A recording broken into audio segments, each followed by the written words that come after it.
Welcome to this edition of the Red Dais Series, a partner CXO leadership exchange. Today's theme is finding opportunities in a crisis. Let me introduce our panel. We have Manoj Kanodia, CEO of Inspira Enterprises. Welcome, Manoj. We have Deepak Jadhav, Director of VDA Info Solutions. Welcome. Deepak Mishra, Founder and CEO of Prodevans Technologies. Abhishek Das, Head of Sales, Distribution and Strategic Partners at Red Hat India and South Asia. And last but not the least, Kirtika Thakkar, Director Consulting, Red Hat India and South Asia. Now, the last few months have forced all of us to rethink our lives and why we do what we do. We've managed to figure out different ways to work from home, to socialize, and to enjoy leisure time, all while being at home. But as we all know, every crisis brings with it multiple opportunities. These could be efficiencies in the workplace, discovering hidden costs, rethinking the traditional office. Today's discussion will focus on understanding what kind of opportunities this pandemic and lockdown has helped us uncover. Members of the audience, if you have any questions for our panel, you're most welcome to use the question and answer option, the Q&A option on the bottom right of your screens to post your questions. Now, before we begin, I'd like to ask Kirtika Thakkar to make a few opening remarks. Kirtika, over to you. Thank you, Suresh, and very, very warm welcome to firstly our panelists. And our audience. Thank you so much for taking your evening out and joining us on this second edition on Chai Pe Charcha. I'm hoping everyone's got their cup of tea in their hands. Partners for us obviously are cornerstones, and they are very, very crucial for our GTM. And I'm really glad that we've got three very key strategic partners today with us on this panel. We are all in this together, and I think that's the theme that you very well summarized, Suresh. It's about us learning from each other, collaborating with each other, and moreover, just knowing that we're not in this alone, right? How do we sort of learn from each other and grow in this, in the true open collaboration style? So, looking forward to all the chats and discussions today. Over to you. Thanks, Kirtika. So today's discussion, we're not going to be talking about technology, about open source, about hybrid cloud. We're going to be talking about personal life experiences. Right away, let's get very, very personal. I'm going to ask Manoj Kanodia first. Manoj, two personal life opportunities that this lockdown has helped you discover, not at work, two things in your personal life. Yeah, actually, first of all, thanks to Red Hat for inviting me, and Suresh, thanks for introducing us. More than that, greetings to everybody on the call in this new medium. You can't see all of them, so it's little interesting. At the same time, this is what I understand is going to be the new normal for some time to come. So greetings to all who've joined. I hope everybody is safe, and wish you that you continue to be safe, till we are in this situation. And coming to your question, Suresh, on personal experiences, there are not two, there are many, but if I were to pick up two of them, I would say one was I got some pretty good time with my kids. I think though I'm a decent, reasonable family time and a family man, but during this lockdown, you really get to get with your kids much closer, and you get to understand them better. And I think that's a great bonding that you can build over this period of time. And it's fascinating to see how kids are smarter than us. So today's generation is kind of way ahead, and then you reflect back on what you were thinking and what your priorities were there at their age. So it's fascinating. The second I would choose is my own challenge, personal challenge, to see how good I was to maintaining my own personal routine. So obviously, in these situations, you tend to relax little, not on the work front, but on your fitness and things like that, because you've got enough excuse not to work out. So I was quite pleased with myself in a sense that I could, motivate myself to continue with my, routine in the sense. So these are two that I would pick up. Obviously, this is many more. Yeah, there have been time for learning things that you would want to try out, which you couldn't get time earlier. But yes, these two I would pick out especially. All right, I'm going to ask the two Deepaks the same question. I'm going to start with Deepak Jadhav first. Deepak, two personal life experiences that this lockdown has helped you discover, two opportunities. One thing I never believed that remote working is possible, but it is possible. One is that. Second thing basically is we trying to understand how exactly employees react to it. Most of the times we feel that employees are like they don't look for the organization's interests and all those things. But when the first lockdown was over and second lockdown was announced, we were a little confused how it is going to go, what it is going to go. And it is the month of April, time for the appraisals and all those things. So we called for an employees meeting and we were actually posing questions. This is what exactly issues. And it is surprising to see the employees coming back and telling us not positive and deduct our salaries.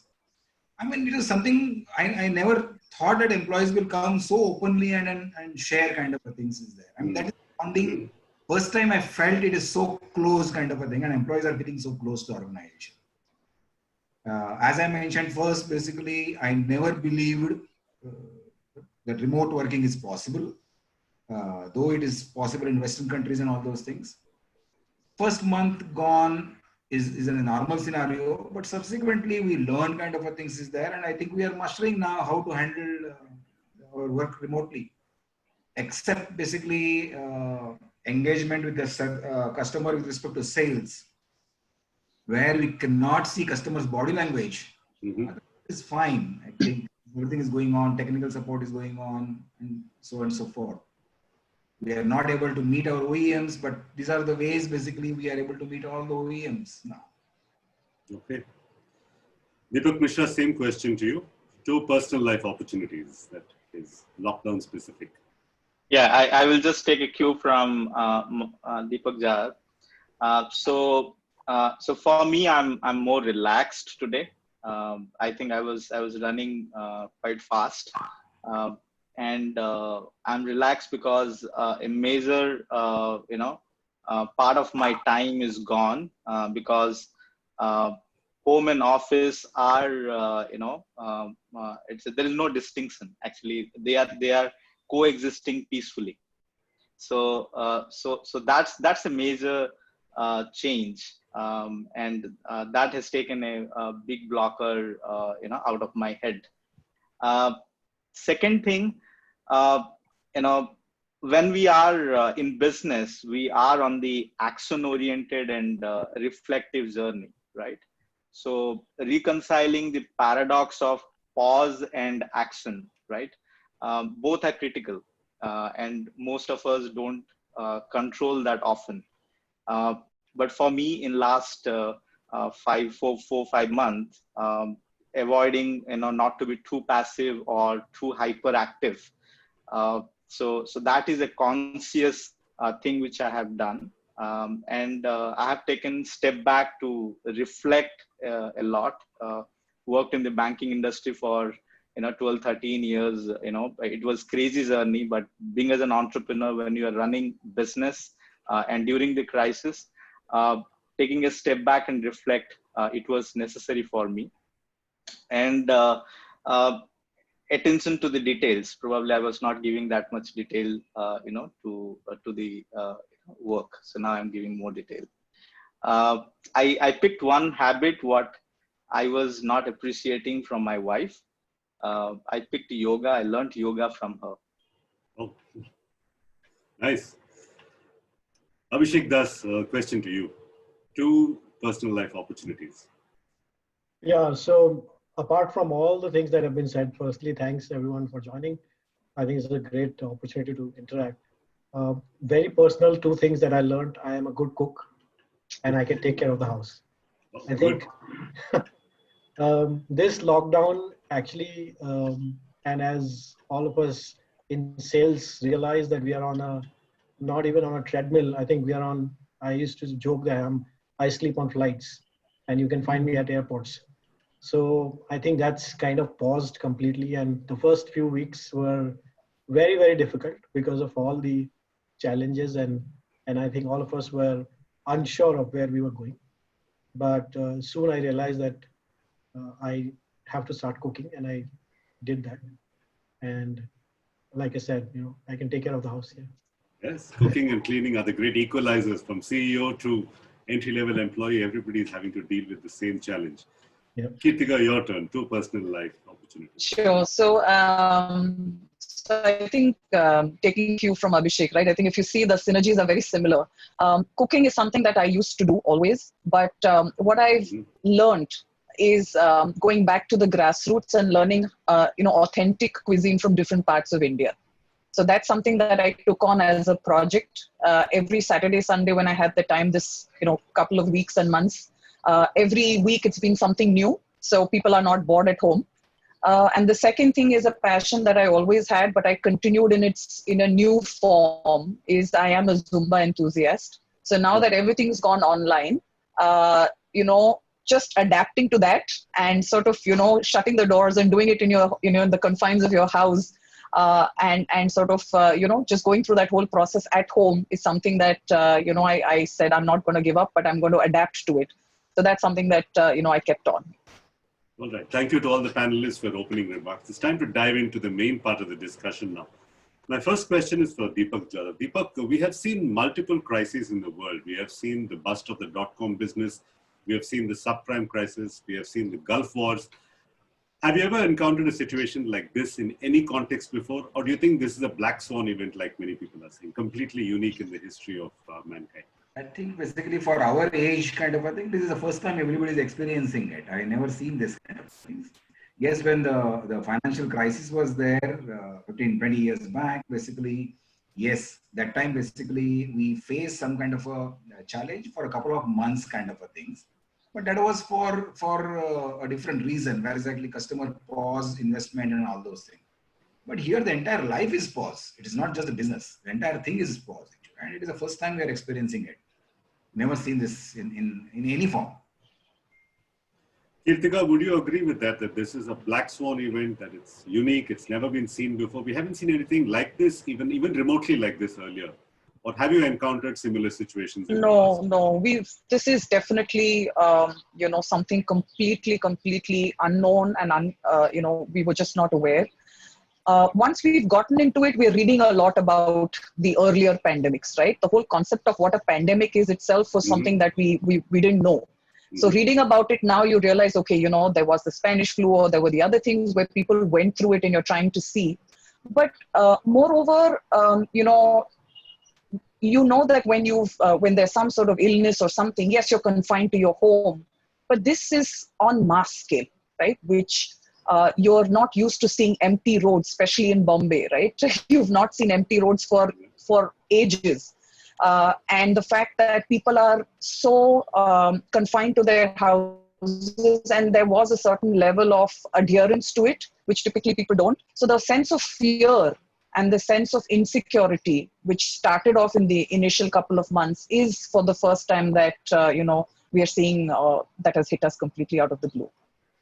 So completely unique black swan event, first time in living memory that something like this is occurred. I think the only reference that we have is the Spanish flu after World War I, and I think World War I or II, I'm not entirely sure.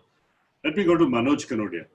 Manoj, a lot of people are talking about the new habits that people have inculcated during the lockdown: work from home, leisure time from home, exercise from home, remote leadership, remote ways of living. Tell us one thing about you that's changed permanently, that will carry even after the lockdown ends and everything opens up again. I was hearing the other panelists. One thing which I thought, I have not tried is cooking. So let me try. But somewhere I fear that I'll be a bad cook. So it's kind of been challenge.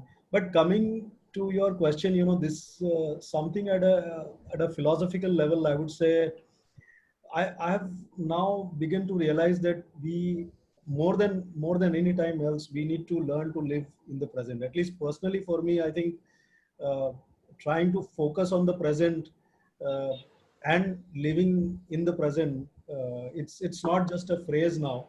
it's the way of life that we have to get ingrained into. Like we've too much as a race, as Indians, we've been too much worried about future, your Mhm. and things like that. Uh, uh, if you reflect, when you go on vacation, we try to cut small corners, or if somebody is looking for help, we think twice.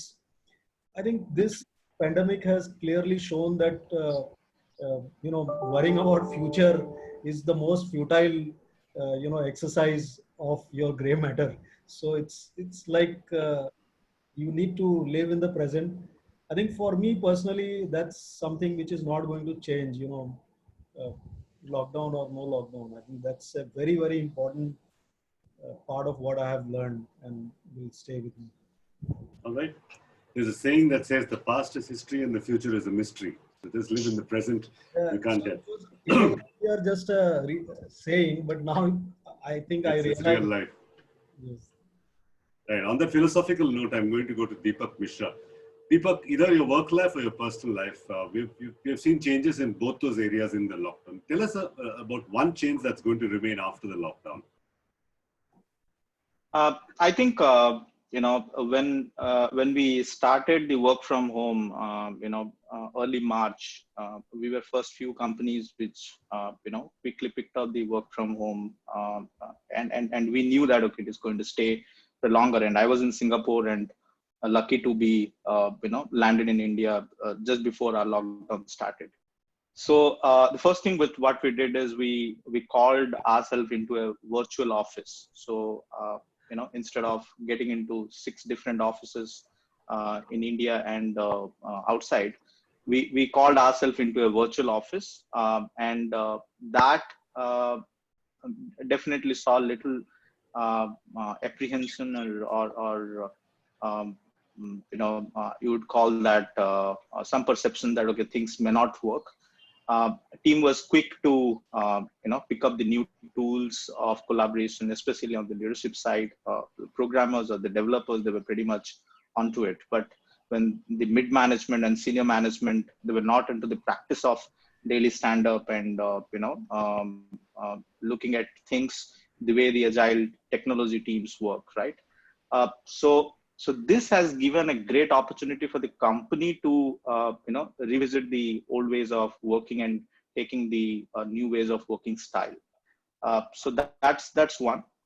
And second is grip on the priorities, right? So when we were doing earlier, it was more of reactive and getting onto the things as it is coming on our way. Especially that's what most of the startup we face to get our cash flow running. But now working on the priorities like employee safety first, right? Okay, that for most of the small medium companies it wasn't. So now safety of employees have become the first priority, and the second priority what has come is use of this particular opportunity of building and developing solutions for your customers, which earlier it used to be mostly customer problem driven. Now it is more strategic, right? Developing security solutions where we do multi-factor authentication, which most of the banks have started adopting. So doing these kind of things, I personally feel it is a new brand building opportunity for us. Getting onto that sphere, what the large system integrators were doing, and making sure that okay, our employees also filling that gap. And last thing is like opportunity to get your employee learn the technologies which is more futuristic. You might have heard IBM CEO talking to the Prime Minister of India.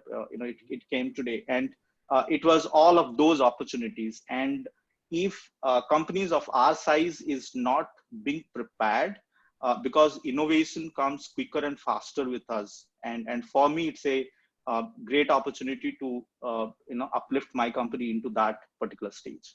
Excellent. So Abhishek, here's a scenario. We have a vaccine in 1 month. We have acquired herd immunity in 3 months. It's relatively safe to travel again. Will you go back to your old lifestyle of sleeping on flights and living in airports? Or do you think that what you've discovered now, that you can work without that kind of, let's say, non-stop, relentless travel, will this be a permanent change in you, in your working style? I wouldn't say that it'll be a permanent change, but there is a change. I think taking a cue from what Deepak was sharing, I think prioritizing what you need to get done and how you need to get done is something that I'll definitely take away from this lockdown. I would definitely not be sleeping out of sleeping in the flights and being found in the airports. I think that's definitely not going to happen. I would also not say that if this is, a lot of people keep talking about that this is the new normal. I don't think so. As humanity, we are going to be locked in confines of our home forever. I think as a social being, we need to interact. We need to get out. We need to meet people. We need to learn and have that interaction. The human interaction is important. To what extent and what scale it'll happen is, I think it's a learning for all of us, or it's a journey that all of us will take. But yes, definitely there are some very pertinent, permanent changes in the way we interact, the way we communicate, the way we feel about each other is something that definitely is going to happen. And that is what I'm going to take away. Kirtika, the home is now become, it was already a place to live. Now it's become our Zumba center, it's become our office, it's become a school for our children. It's become all sorts of things. And in case you're unwell, it's you can use one room as a hospital as well. The home is now everything. But here's the question. Our homes are not designed to be offices. Right? So how are you personally coping with turning the home into an office? What have you learned about that? So, so you're absolutely right. When you have, a family with kids, having online schools, you have a spouse who's also doing a work from home, and myself work from home. So I think it's about respecting each other's space and time, right? It's about knowing that, for example, when my son is going through his school hours, we make sure that there is, there is that privacy, there's that space, everything is available. So it's about getting up a little extra early, planning for it. It's all about planning, right? And then finding your specific corners. At the end of the day, it's about, like I said, respecting each other's, what is important at that point in time of day, and trying to see how, we are open about it and having a conversation. And let's say if somebody needs the internet bandwidth, then somebody goes on to mobile hotspot. Somebody needs a Wi-Fi, things like that. So it's now becoming part of a regular conversation, which never happened before. So it's all about planning and trying to, have an open dialogue with each other and saying, hey, today is my important day, and, let me have my space. All right, so that brings us to the end of the first segment of our conversation about personal learnings from the lockdown. Members of the audience, for those of you who joined in a little late, if you missed the beginning, you can send us your questions for the panelists. Please use the Q&A function on the bottom right of your screen. Send us your questions for the panelists. At the end of the discussion, I will select some of the best questions and pose them to our panelists. Section 2 of our discussion is called Working from Home. Manoj Kanodia, the first question to you. Now, the tech industry was uniquely positioned for the work from home world, with offshoring and with outsourcing and with agile development. What have you discovered about working from home pre-COVID and during the COVID pandemic? There's a difference in the option earlier that we had and now it being compulsory now. I think I would say, unlike Deepak Jadhav, I wouldn't say that I never thought that work from home can happen. We were reasonably confident that people can work from home. It's just that it was never tried in India because as a culture, should I say that there is kind of a feeling that if you are in office, you are more productive. Mm-hmm. And hence, you have these large ODCs where people are brought in and they need to work. And then there are supervisory roles over that. But I think this incidence has clearly demonstrated, at least to us as an organization, that a lot of functions that we used to believe that are possible only if you are in office, they can be done, not just done, but done better, in a work from home scenario. especially functions which do not require person-to-person interaction on a regular basis. They can be done much better because the individual can prioritize his time. And in a city like Mumbai, you can add 2.5, 3 hours, depending upon where the person stays, to your time that is available. That is good 10% of your or 20% of your working time. So that's one realization, that a lot of functions can be done and maybe done better if they are done in this scenario of work from home. Yes, some functions like customer interactions to some extent are affected, and they cannot be done to the level that you would want to on a Zoom meeting or other mediums, which probably would be about 20% of roles, I would say, not in terms of outcome to the organization, but balance 80% can be done. In fact, just to give you an idea, we were starting to wonder some of the leaves, office leaves which came up for renewal, for Should you actually renew or not? Yeah. Hyderabad and Bangalore. We thought, why do we want to renew the lease?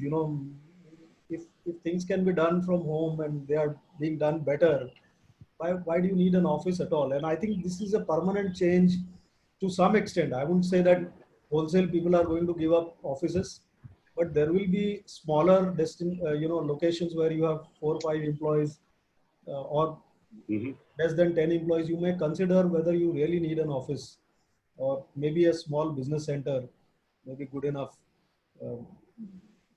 Definitely these changes we are seeing, and I think people will make them permanent going forward. Kirtika Tucker, consulting is usually a heavy FaceTime business. You need to meet your clients, a lot of convincing, a lot of conversations. I think Deepak Jadhav mentioned earlier and Manoj mentioned that reading your client or your partner's body language, critically important in a consulting business. How does consulting work on a work from home basis? So even before the pandemic started and we realized that it's going to hit us in some shape or form, not at the extent that we are seeing, I think my team got a little more proactive, and we sort of spoke to all our customers on the projects that we were currently doing, on creating a framework of what we call the project continuity plan, right? We always talk about business continuity plan, but we went through project continuity plans. So the first time when we spoke to customers, they were like, why do we need to go through this, right? But I think we preempted somewhere, and we made sure that there was remote connectivity and there was all of that set up. And then when March 17th hit us, I think we were productive from day one because all of that was already in place. So yes, it's we are a very customer facing, very customer oriented discussion, deployments. I mean, nobody has ever thought about having deployments remotely as well. Yeah. So it has been a huge shift for the team, but I think, adapting to it has been so quick that I'm amazed, and the fact that the very single thought that we shouldn't let business continuity for customers stop. So people, the 10, 12 hours now went to about 14, 15 hours, right? And yes, confines of home. So there's a safety aspect. So people, the consultants were all right, but they did go the extra mile because they know that sometimes connections break, and, we know how the whole Wi-Fi connectivity and all of that are there. But not letting that deter them. I think the determination of the team is something that is critical. Having said that, the customers as well have been very, very supportive, right? It's a two-way game, right? It cannot be just one way. So they've been adapting to it as well. They've understood it. And they've been very, very helpful and supportive as well to understand that, they haven't made unnecessary demands that, these are critical services. We need your guys on site. So they understood it. And I think it worked both ways for us. Right. Deepak Jadhav, tell us about how leadership has changed during the lockdown. What is online leadership looking like? Yeah, as I mentioned initially, I never believed in the remote working kind of a things, and always believe in office meetings kind of a things. But definitely with the situation in the things, we had to change our leadership styles kind of a things. Initially, we faced problem. Not face-to-face meeting, not face-to-face communication. But now we are basically coming out with a very structured way of communicating with the employees, respecting their times with respect to the group meetings kind of a things is there. And surprisingly, people opted for a late evening as a group meeting kind of a thing, which is suitable for everyone. Okay. So what we're doing basically is trying to put our schedule for a week, okay, where exactly we have to take everybody's time into consideration and schedule our meetings, schedule our reviews, and that is how exactly leadership has to go through. And then planning accord, and remaining time we do planning. Earlier we used to do planning first, and then basically we used to say, come on, let's have a meeting tomorrow or maybe today evening. But now that is completely changed. Deepak Mishra, same question to you. A few things that have changed about your personal leadership style over the last 2-3 months. What is it like to lead an organization in these times? Yep. So I did talk about how I have changed, personally, maintaining the paradox of pause and action. But when I look at when I'm managing a company, and getting things done remotely, it wasn't a surprise for me because the more than a decade I have worked on, led the BFSI offshore. So we have always believed that trusting the team and leaving it to them, they can meet the customers of North America or ANZ, okay, to the quality what some of our Indian customers do complain. So that I could able to re-emphasize in our organization. So what we quickly did is we created a project-based business cost center. So instead of looking at 2 or 3 business cost center, we looked at project-based business cost center. So that has empowered them to act as leaders. The project members are acting as leaders, and they have the choices to take decision during the crisis and making sure that they deliver to the project and project outcome timely. We started calling them as purple employee. So we used to hire blue employee, like the tech skill employees, right? And the leaders are like more of pink color employees, or employees who bring the business acumen and certain leadership skill. Now, since we have given that responsibility to our project team members, they have become our purple employee, and that in turn has given a great return on my investment, great time to to me, where I am free to do a lot of strategic things. And one more thing I just wanted to call out, that when you're not in front of them, getting work done, while talking to them on a daily, regular basis, versus doing things remotely, stand-up is a culture, that 15-minute crisp stand-up within each team, and making sure that, okay, every portion of the team is, stick to their stand-up calls. So that has definitely got quite a lot of fact-based, and decision makings are quicker and faster in those cases. Some interesting ideas there. Abhishek, let's talk about the downside of working from home. Many people are complaining about so-called Zoom fatigue. People are sitting in front of their cameras for 6 to 8 hours. Often our homes are not good looking enough to be on camera. So you have to struggle a bit to find a good corner. There's noise, there's kids, there's all of this. How are you dealing with Zoom fatigue in your team? Yeah, so let me give you a quick trivia around working from home. And like you said, a lot of us don't have proper spaces. I didn't even have a chair. I was sitting on my dining table chair, and my back started aching because we are never, used to the idea of working from home. We didn't have the right furniture to get it done. But yes, coming back to your question of the fatigue, I think there is fatigue, and I won't deny that we are not on calls. Initially, I think the lines were blurred between what is work from home and what is when do you shut off and when do you shut on. It was going up to 8, 9, 10 o'clock in the night, and with all the confusion and fear and what next, we didn't know, right? So all of us kind of worked really, really long hours initially during the first 3 to 4 weeks. I think the important point here is to ensure that you have a calendar. You block out time for lunch. You block out time, personal time off after you finish, whether it is 6:30 or 7, whatever that time is, and trusting that the teams also will do that, and reinforcing that with the team, saying that, hey, if someone is feeling fatigued, it's time to take off. And then take off doesn't mean that you are still sending mails and are still on the phone. You are off. You're spending some quality time with your family, whether it is a day or a half a day.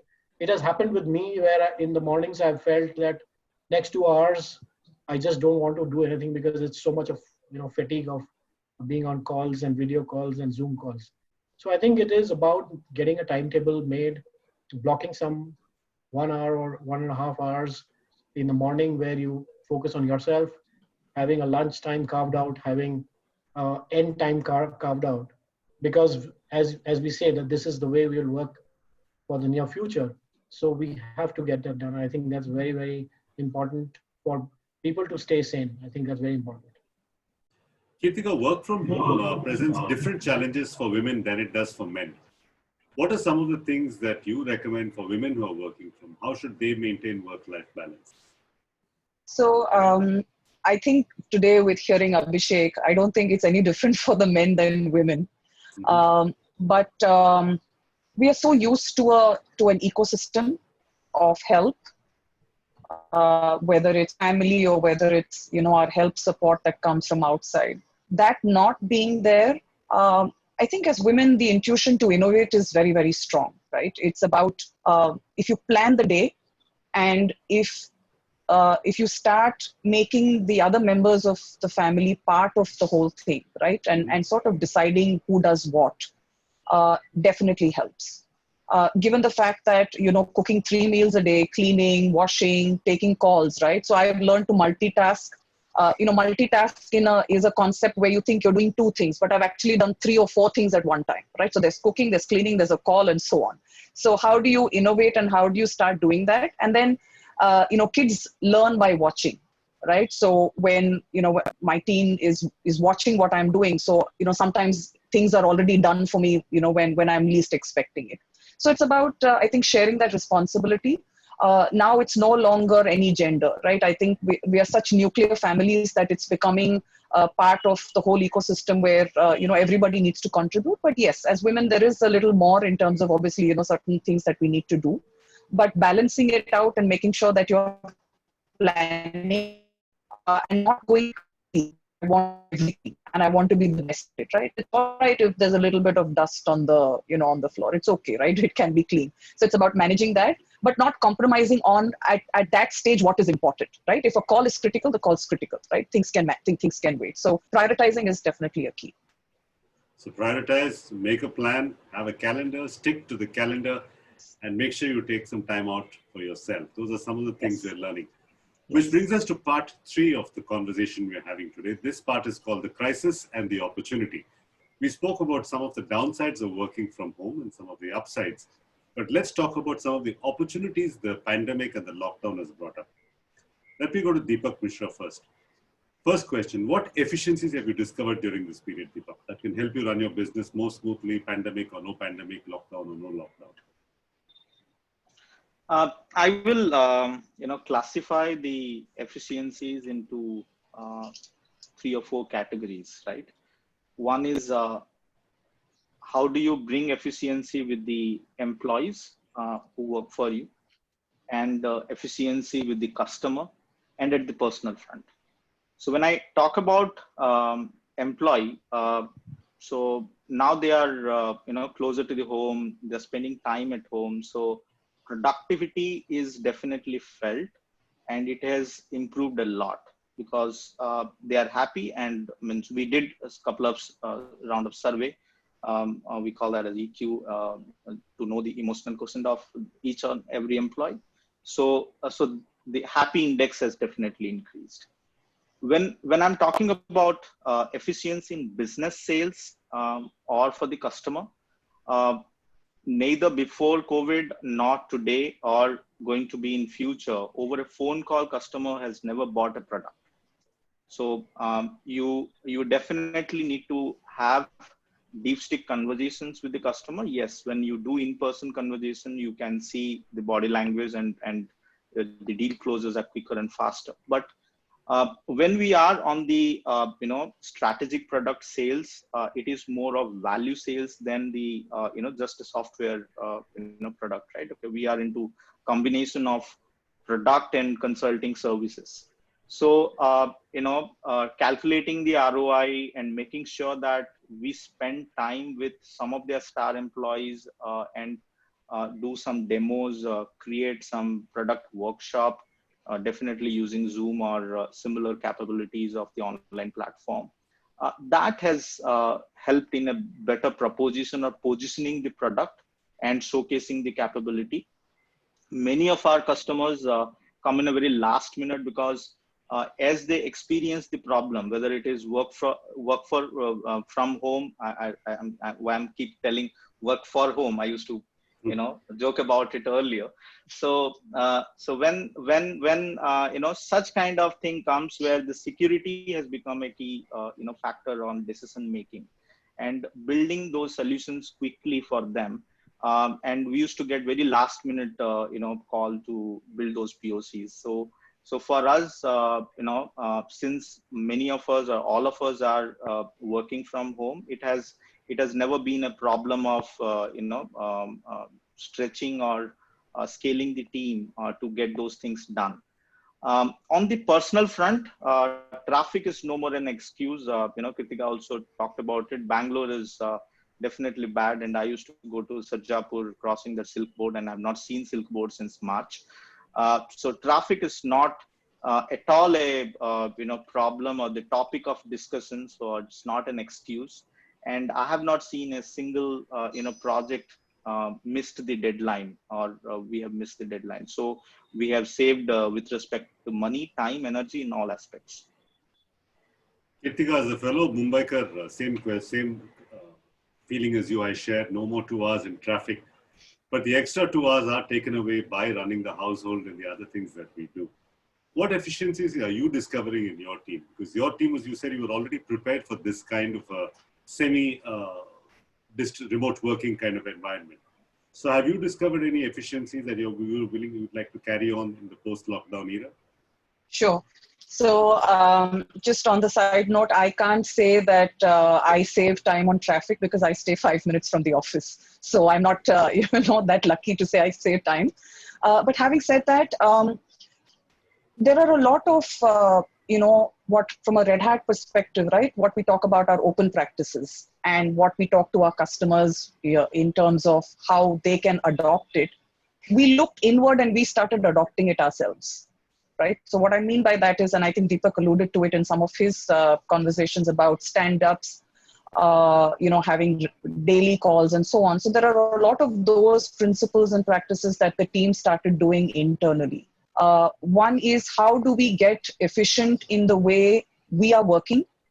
Second is, how do we, when we are with customers, how are we, because we're not in front of them, how do we get a sense of what's accomplished? So making sure there's daily stand-ups, there is efficiency and process improvements, and also adopting our agile framework for ourselves, right? So we're talking about the whole DevOps strategy for customers and how, we can create the processes for them, but we've started doing that ourselves.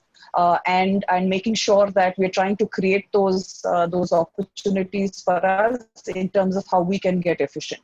Right? We know that when we talk to customers, we talk about process efficiencies. So why not do it ourselves, right? So how do we improve our efficiency in terms of process? And, like we said, no projects have missed their deadlines or their timelines. And how do we sort of create those innovation, even automation, for example, right? We pitched that story to the customers, but how have we started making that as part of our own practices and sort of, improve the quality of our delivery and improve the CSAT that we want to give for our customers. Abhishek, many people are reporting similar things, that it's both easier and more difficult to work from home. You spoke a little while ago about work-life balance, about keeping a calendar, keeping a schedule. As a leader, what can you do to maintain this sort of structure in your organization? How do you manage an organization remotely? How do you control work-life balance? People are not working too much work is not extending beyond 7 o'clock. What are some of the best practices you use at Red Hat for this? So what we started doing in Red Hat, as you know, we even before the lockdown, a large portion of our workforce actually worked from home, and we are very open about it, and we speak about the fact that Red Hat really has got a very big ecosystem of remote workers, right? And there are learnings from there, right? And what we did is initially when we went into the lockdown, we started to prioritize, and the first month was obviously difficult, and first 2-3 weeks was very difficult. But we started to put a priority around what are the milestones and what are some of our objectives that we want to achieve as a team, and then asking the team to take really the leadership and ensuring that they plan their milestones and they have the deadlines, they know the timelines, they know what are the imperatives, and trusting them with that every one of us is working towards that goal and that goal itself. I think we've been single-mindedly focused around what is in our control and what we can do right now. How can we reach to the larger community? How can we work with partners, enable them, enable a more cohesive ecosystem of and the environment, and really collaborate with each and every constituent in this time, because that's the name of the game right now. I don't think so we can anything do in a silo, and we need a lot of help from everyone. And it is about taking collective responsibility. And if you go into each one of those are core pillars of how Red Hat operates and our core philosophy. And I think we just pulled it together and maybe made it more real for all of us and embraced it both in our personal life and I think in professional life. If I can speak for the larger team. Yeah. Deepak, Jadhav, a similar question to you. People are reporting, like I said, it's both easier and more difficult to work from home. My question to you as a leader is this: how do you build company culture in a work from home environment? Basically, we have a quite large workforce, about 1,100 people we have, and manage those is not that easy. What we done quickly basically is that we made about 15 teams, okay? And there are a team lead. And basically, we basically review with these 15 people. Earlier, basically, a timesheet was never a mandatory. It was more of an informal kind of a things are there. But now we made very, very formal kind of a things is there. The timesheet comes, these 15 people do the complete, it comes to us. So actually, it is becoming more scientific way of measuring the efficiency of the employee, what he is supposed to deliver, whether he's delivered that kind of a things. And not only this, there is a customer feedback, periodically going back to customer and saying, okay, because they are not facing the employees face to face. So checking from them, are they happy? Are they getting the required efficiency or required service deliverable? So it is because more of a scientific approach has emerged because of this remote management, rather than informal way of just meeting and getting certain feedbacks and all those things. So you're saying that's an efficiency you'd like to carry on even after the lockdown ends? Yes, yes. That is scientific approach to measuring metrics and technical side. But sales, yes, sales is, as everybody says that, it is hampered a lot because nothing can be done on a phone. It requires action, it requires a lot of communication. But good part is that whenever customer basically shows some interest, there is a very intense discussion between our team and customer, wherein basically it emerged into a good solutions kind of a things is there. So maybe what we can do is basically hunting can be done by visiting customer, but once customer discussing solution, conclusion can be totally. I think so. A lot of sales people.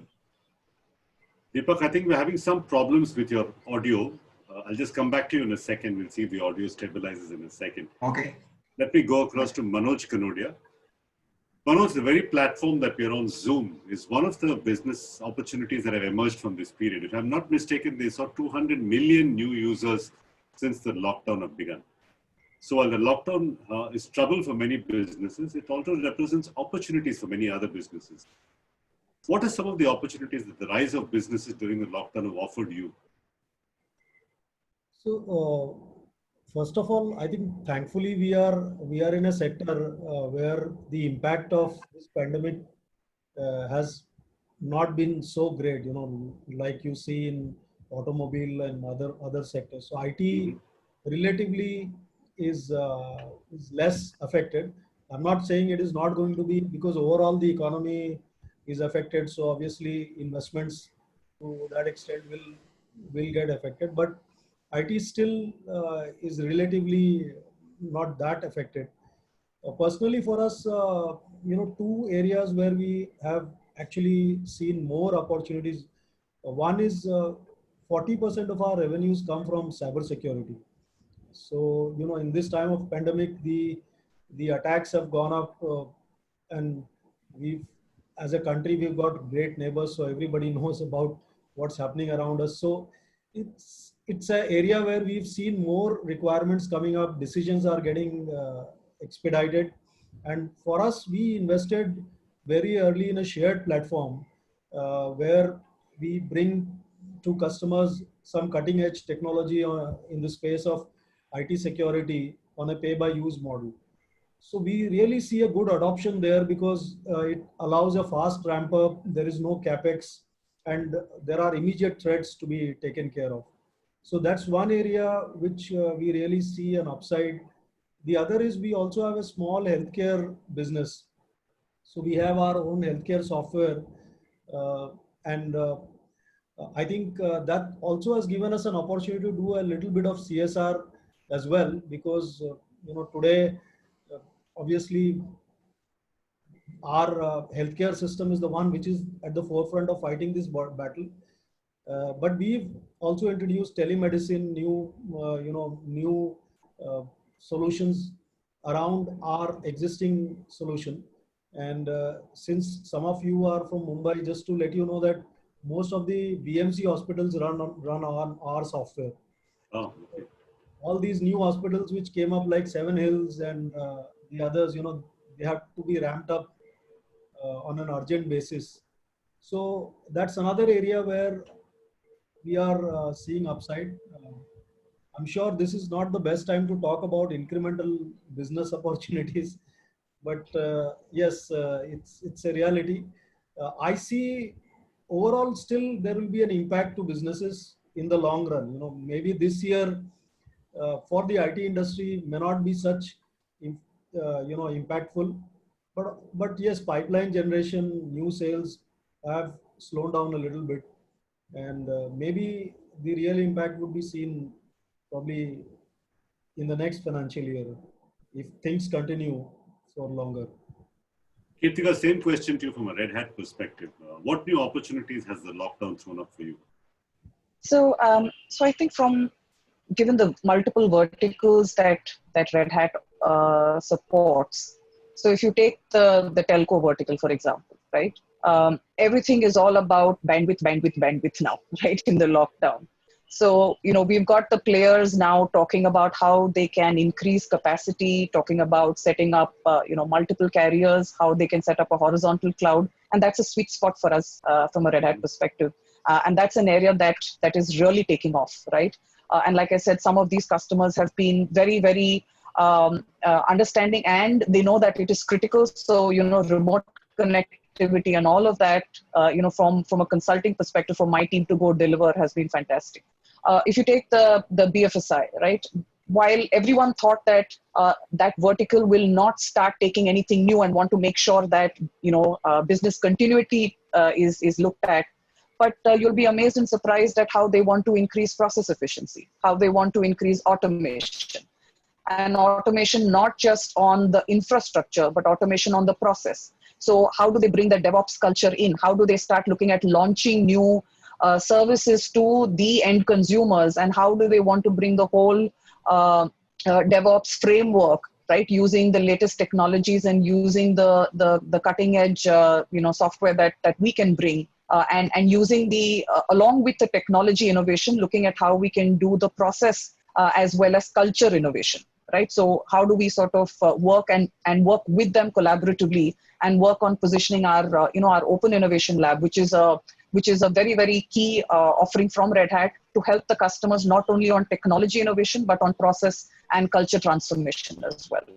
So in all other segments, right, if there's a process or a business use case and KPI and KRA that is being set, given the fact that cost and obviously resources need to be maximized and cost has to be reduced, it's all about how do you create a whole automation story and how do you create it in the larger transformation story and embed it for customers. And that's a lot of things that we're seeing as opportunities and increment things that we're talking to customers for. All right, this brings me to my final question before we take a couple of audience questions. I'm going to start with Deepak Mishra. Deepak, quite frankly, we are a privileged lot. In spite of what we call difficulties, we still have homes, we have financial assets, we have healthcare, we have access to hospitals. What has this crisis taught you about people who are not as fortunate as us, migrant workers, for instance? Yep. So for me, the definition of workers are like, of two categories. One is the, unorganized migrant workers. Another is organized migrant workers, right? So I think, most of the time we forget that there is also a sheer responsibility of us to take care of the organized migrant workers, people who come from small town or small villages, of India, and they move to the large cities. And when they lose the jobs because of this pandemic, there must be somebody to look after. So during March, April month, we created a learning program called LEAP, Learn, Excel, and active and passionate. So this particular program was in partnership with Red Hat Academy. I'm not sure if everybody knows about it. Red Hat Academy has hundreds of colleges associated, and my training company has about 100 plus colleges, in smallest town. We are associated, and we have been engaging, with thousands of students, talking to them how they can be enterprise ready from home. And we are also talking to the organized, migrants who have lost job during this pandemic. And we have impacted more than 100 of them, preparing them on the cutting edge technology in a 6 weeks span of time.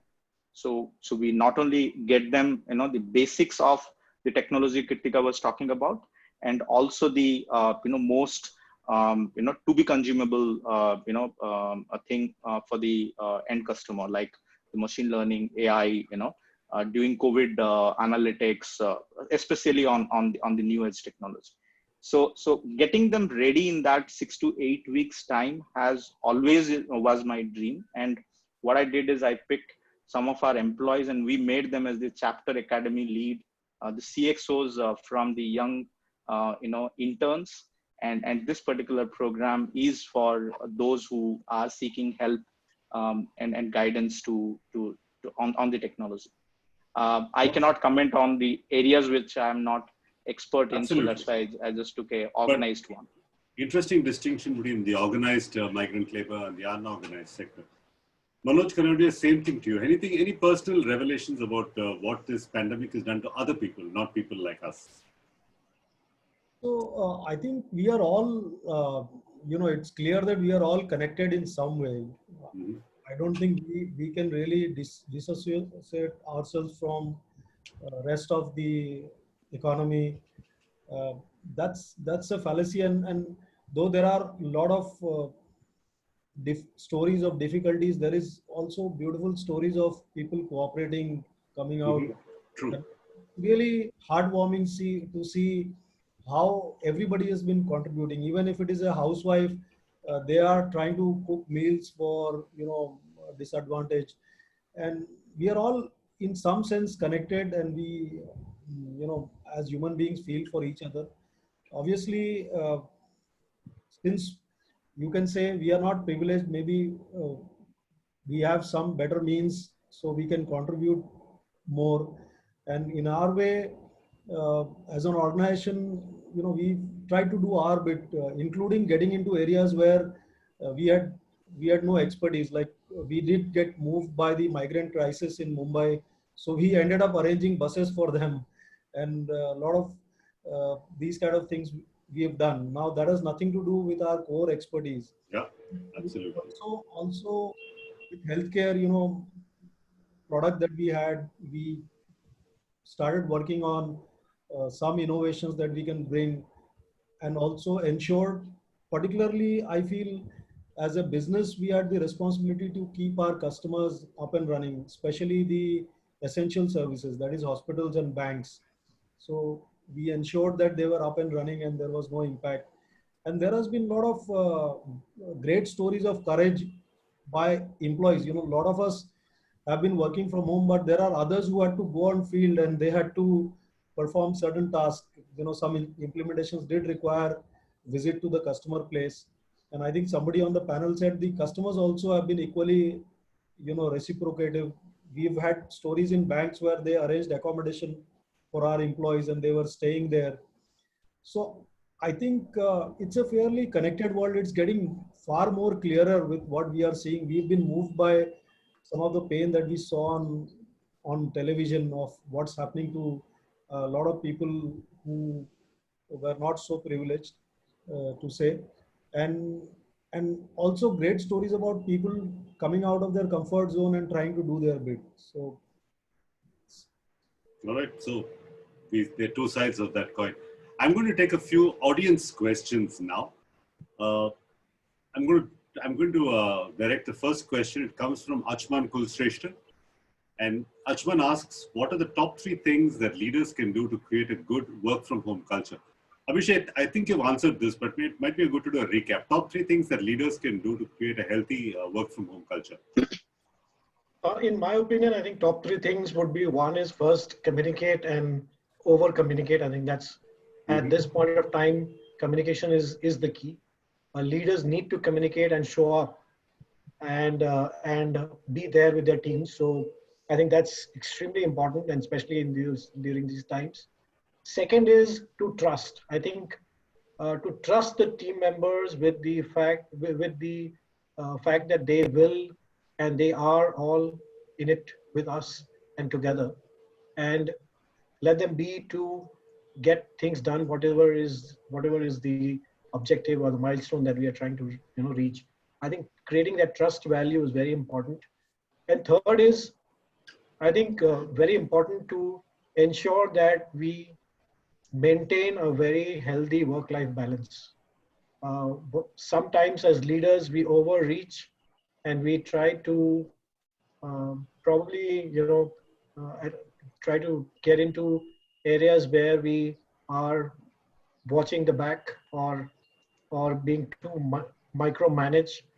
I think that needs to go, and we need to create that essential work-life balance for our teams, and I think that will keep them motivated and keep them really happy, and they will continue to deliver and contribute.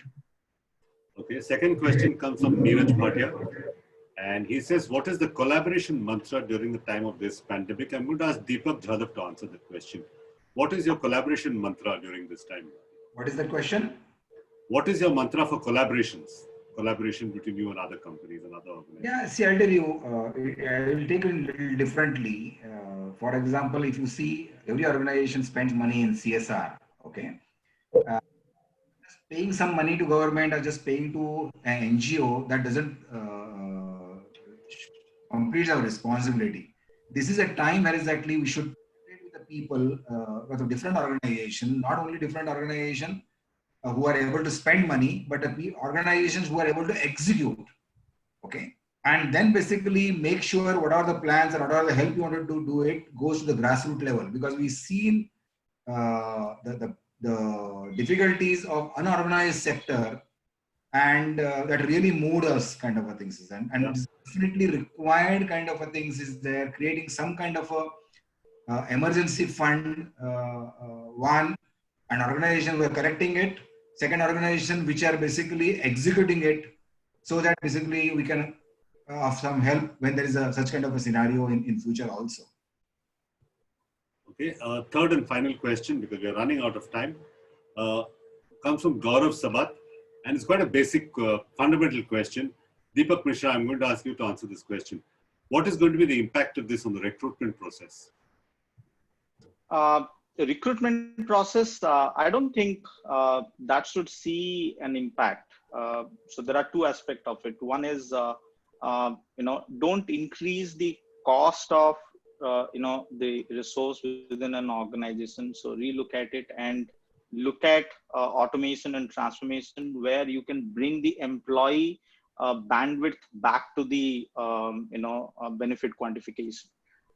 And second is, and use them for upskilling. And second is when you are looking at aspects of doing, new kind of work and you do not have that specialized skill set, I think you should go out and hire people. Otherwise, you should always be looking at internally how you can upskill them. Find out a training partner, or I would say hire trainers who can prepare your available resources. I think that's the best mantra to keep your organization budget as well as employee motivation up to the mark. All right. This brings us almost to the end of today's show. Now, Tanvi Nabar is a very talented artist, and she's been making sketch notes all through our conversation. So instead of taking meetings of the minute, we thought we'll create it in a graphic artwork form. So Tanvi, whenever you're ready, if you can share your screen. Just give us a second for the screen share to stabilize, and there you go. That is a graphic summary of today's discussion. There's been personal learnings, there's work from home, and finally the crisis and the opportunities. The 15-minute stand-ups standing out quite prominently to me. Collective responsibility, work-life balance. You need to figure out what is urgent versus what is important. Human beings are social. So all the speakers on this panel will be sent a personalized version of this note. You'll get a personal version of this note that you can use on your personal social medias, or you can use in any way that you like. So this is sort of visual minutes of the meeting of the entire session. Tanvi, thank you very much. This looks lovely. We look forward to getting our personalized copies of this. Thank you. This brings me to the last element in today's discussion. Abhishek Das, I'd like you to close the session today with what you have learned and some of the insights that you've got. Yeah, so thanks, Suresh. I think it is one of the best discussions that we've done in a long time, and I'm sure we'll continue this dialogue series, which brings our partners together. It brings a lot of learning on the table, different perspectives from how we've transformed, what efficiencies we've brought together, and how we are really collaborating and coming together as partners in this journey. And so many unique stories, unique opportunities that we've discussed. Really can't thank enough all the panelists for taking time and joining us. Also the people in the background who made this possible, Sarim and Sanjay, the entire marketing team, the GPJ team, so for putting this across together. Thank you to you and Tanvi for doing that excellent job of having that minutes of the meeting, which is going to be unique, and I'm sure some of our panelists here will put it up on their boards.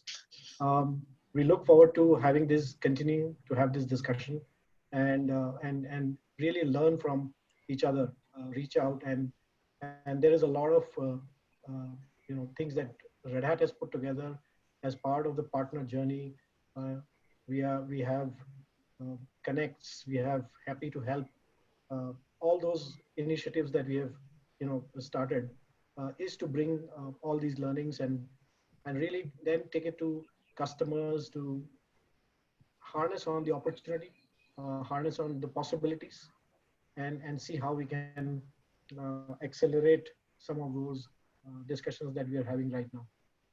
So again, thank you very much, everyone.